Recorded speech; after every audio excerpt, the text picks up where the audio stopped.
Hello बच्चों, देखो आज आप बोल रहे थे कि सर वो डिस्कस करना सम इम्पोर्टेंट क्वेश्चन जो आपका 11th केमिस्ट्री के लिए एग्जामिनेशन पॉइंट ऑफ व्यू से इम्पोर्टेंट है। ठीक है, अब देखो यूनिट 1 जो आपका है, ठीक है, उसमें आपका इम्पोर्टेंट क्वेश्चन है लॉ ऑफ केमिकल कम्बिनेशन, जिसमें हमने 5 लॉज पढ़े हैं केमिकल कम्बिनेशन पे। ठीक है, वो उसके बाद डेल्टन एटॉमिक थ्योरी के पोस्टुलेट्स, ठीक है, उसके बाद मोल कंसेप्ट एंड मोलर मास, ठीक है, empirical formula and molecular formula. तो एम्पेरिकल फार्मूला में आप देखना कि हम कैलकुलेट कैसे करते हैं, एम्पेरिकल फार्मूला से मॉलिक्यूलर फार्मूला कैसे कैलकुलेट करते हैं, वो मैंने आपका वीडियो भी बनाया हुआ, ठीक है, उस पर देख लेना। ठीक है, फिर आपका यूनिट 2, ठीक है, यूनिट 2 में देखो atomic model and their limitation. Atomic model हमारे पास कितने हैं, जो आपका थॉमसन मॉडल ऑफ एटम है, ठीक है, बोर्स मॉडल ऑफ एटम है, ठीक है, वो सब कर लेना, ठीक है, क्योंकि वो आपके बहुत ज़्यादा इंपॉर्टेंट है एग्जामिनेशन पॉइंट ऑफ व्यू से। ठीक है, उसके बाद आपका है यहाँ पे डिब्रोगली रिलेशनशिप, ठीक है, डिब्रोगली रिलेशनशिप। डिब्रोगली रिलेशनशिप इसका जो डेरिवेशन हमने निकाला, ठीक है, वो भी निकाल लेना।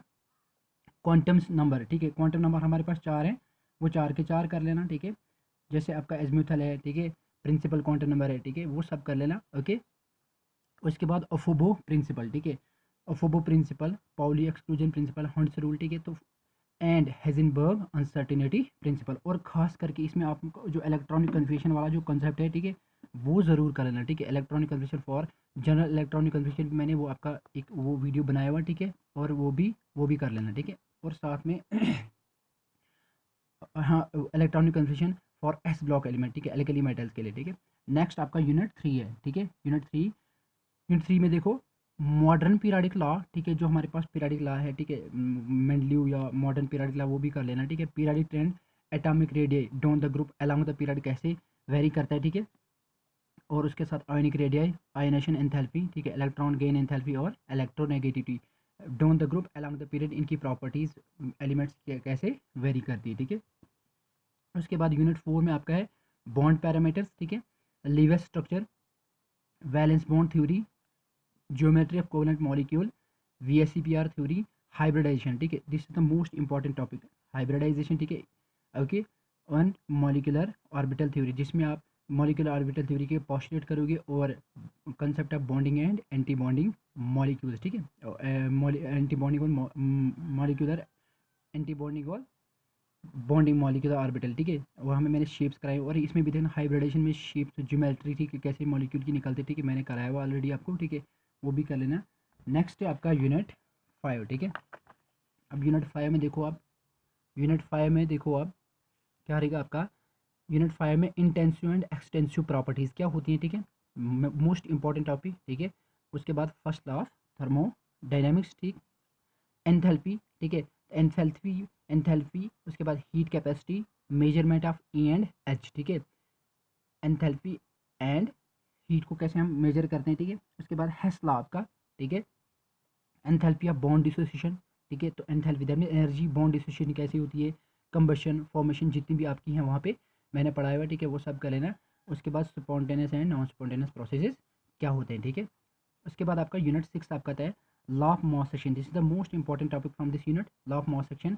उसके बाद इक्विलिब्रियम कांस्टेंट कैसे और इसके फैक्टर, इक्विलिब्रियम किन फैक्टर पर डिपेंड करता है वो भी कर लेना। ठीक है, उसके बाद लिकैटलियर प्रिंसिपल, ठीक है, कराया हुआ ऑलरेडी आपको। स्ट्रॉन्ग एंड वीक इलेक्ट्रोलाइट्स, ठीक है, क्या होते हैं, कंसेप्ट ऑफ पीएच, इस पर वीडियो बना हुआ, ठीक है, अगर समझ नहीं है तो वो देख लेना। ठीक है, डिग्री ऑफ आयोनाइजेशन क्या होता है, ठीक है, हाइड्रोलिसिस ऑफ साल्ट, जिसमें हम weak salt, strong salt, neutral salt सब देखें। ठीक है, बफर सोल्यूशन क्या होती हैं, बफर सोल्यूशंस क्या होती हैं, एंड कॉमन आयन इफेक्ट क्या होता है। ठीक है, this is the most important topic. Okay, उसके बाद यूनिट 8 आपका है, यूनिट 8 में देखो आपका क्या आएगा, मेथड ऑफ प्यूरिफिकेशन, जिसमें हम क्या purification of methods of purification, जिसमें आपका आता है क्रोमेटोग्राफी, डिस्टिलेशन, ठीक है, मेथड्स ऑफ प्यूरिफिकेशन में आपका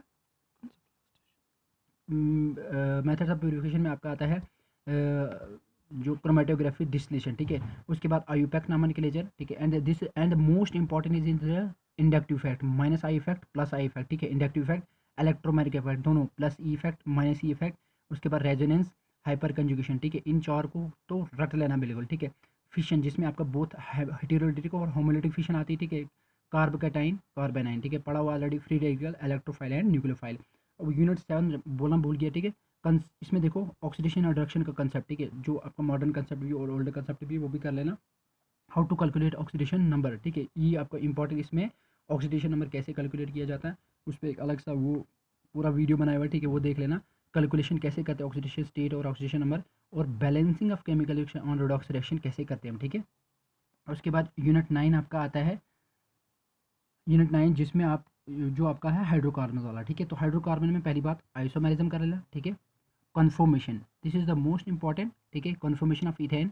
उसके बाद mechanism of halogenation, combustion and pyrolysis, ठीक है। इनका आप देखना मैकेनिज्म मैंने कराया हुआ, ठीक है। उसके बाद एल्कीन्स में प्रेपरेशन कर लेना, ठीक है। Addition of halogen and the most one important is addition of hydrogen halide, जिसको हम मार्कोनी को रूल और साथ में एंटी मार्कोनी को रूल, ठीक है, ये मैंने आपका कराया हुआ, ठीक है। और अगर जिसको भूल गया बच्चे को तो आप वीडियो कर चेक कर सकते हैं, ठीक है। उसके बाद ओजोनोलिसिस क्या होती है, ऑक्सीडेशन मैकेनिज्म इन दोनों का, ठीक है, रिएक्शन का, और एल्काइंस का method of preparation and IUPAC nomenclature, ठीक है। और उसके साथ आप लिख लो, ठीक है, यहाँ पे मैंने लिंक लिखा है लेकिन लिख लो आप, और भी हैं आपके लिए, जैसे आपका आता है एरोमेटिक, ठीक है, एरोमेटिक सिटी कैसी क्या होती है, एरोमेटिक हाइड्रोकार्बन क्या होते हैं, उनका आयुपैक नॉमेनक्लेचर, ठीक है, वो भी देख लेना, ठीक है। उसके बाद आपका आता है Friedel Crafts alkylation and Friedel Crafts acylation, this is the important reaction आपकी है, ठीक है। और उसके साथ आपका रेजोनेंस क्या होता है, एरोमेटिसिटी क्या होती है, and electrophilic mechanism of electrophilic substitution reaction जो होती है आपकी, जैसे नाइट्रेशन है, सल्फोनेशन है, ठीक है, नाइट्रेशन आपका है, सल्फोनेशन है, हेलोजनेशन है, एंड फ्रेडियल क्राफ्ट एल्काइलेशन और एसाइलेशन है, ठीक है, वो कर लेना आप, ठीक है। Okay, thank you.